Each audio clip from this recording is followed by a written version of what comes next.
I think that maybe you misunderstood my video or my intention behind the video. So many of us in adulthood describe ourselves and identify with being the scapegoat and say that we are the scapegoat because we stood up and we pushed back and we said no more.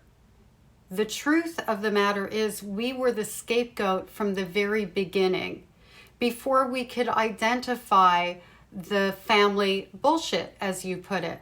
Children don't know what bullshit looks like. We only know the environment that we're born into and the goods that were sold within that environment.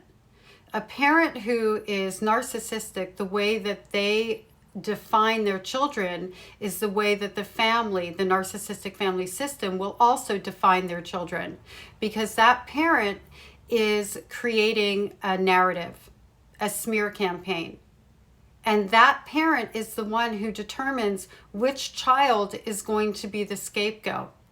And the scapegoat also becomes known as the family liar. I was the family liar at 4 years old. I didn't know that was bullshit. I was 4 years old. What I knew was there was something wrong with me and that I wasn't going to be believed if I happened to figure out what it was that was wrong that was going on in the first place, because so much of it was emotional abuse. And how do I prove that? How do I stand up against that? So what do? I go along to get along. I measure my environments. I'm responsive to other people's emotional needs so that I can keep myself safe. That's where the go along, get along comes from. We are identified in these family systems as the scapegoats from the beginning of the time when we enter this planet, from the time that we are born. That parent who is abusive has determined that that is who we are within the system, and the system follows into line with it. It's a cult. A narcissistic family system is a cult.